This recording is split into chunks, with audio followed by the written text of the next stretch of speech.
தமிழக ரேஷன் அட்டைதாரர்களுக்கு தமிழக அரசு பொங்கல் பரிசு பார்த்தா வழங்குவதற்கான அரசாணையை வெளியிட்டிருக்காங்க. இப்போ இதை பற்றின இன்ஃபர்மேஷனை பார்க்குறதுக்கு முன்னாடி இதற்கு நம்ம பேஜை ஃபாலோ பண்ணலாம் அப்படின்னா மறக்காமல் ஃபாலோ பண்ணுங்க. ஓகே, தமிழக அரசு சார்பில் பொங்கல் பண்டிகையை முன்னிட்டு வருஷம் பொங்கல் பரிசு தொகுப்பு வழங்குவாங்க. அந்த வகையில் இந்த வருஷம் பாருங்கள் பொங்கல் பரிசு தொகுப்பு அனௌன்ஸ்மெண்ட் பண்ணியிருக்காங்க. முதல்ல பார்த்தா ஒரு அரசாணையை கொடுத்துருந்தாங்க. பொங்கல் பரிசு தொகுப்பாக 1 கிலோ பச்சரிசி, 1 கிலோ சர்க்கரை மற்றும் ஒரு நீல பார்த்தா கரும்பு முழு நீல கரும்பு ப்ரொவைட் பண்ண போகிறோம் அப்படின்னு சொல்லிட்டாங்க. இதுக்காக 248 கோடி ரூபாய் நிதி ஒதுக்கீடு செய்கிறோம் அப்படின்ற மாரி தமிழக அரசு சொல்லியிருந்தாங்க. அதுக்கப்புறம் பார்த்தா திரும்ப ரேஷன் அட்டை வச்சுருக்காங்க பாருங்கள், அவங்களுக்கு பொங்கல் பரிசாக ரூபாய் 3000 ரொக்க பணமாக வழங்கப்படும் அப்படின்ற மாரி தமிழக அரசு கொடுத்தாங்க.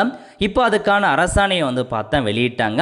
3000 ரூபாய் வழங்குவதற்கு எவ்வளோ நிதி ஒதுக்கீடு செய்கிறாங்க அப்படின்னா 6687 கோடியே 51,30,000 ரூபாய் பார்த்தா இந்த 3000 ரூபாய் பணம் கொடுப்பதற்கு நிதி ஒதுக்கீடு செஞ்சு அரசாணையை கொடுத்துருக்காங்க.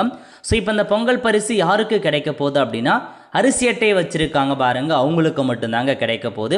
நீங்கள் பண்டகமெல்லா கார்டு வச்சுருக்கவங்க, சர்க்கரை அட்டை வச்சுருக்காங்க, உங்களுக்கு கிடைக்காது. ஒன்லி அரிசி அட்டை வச்சுருக்கீங்க அப்படின்னா மட்டும்தாங்க கிடைக்க போகுது.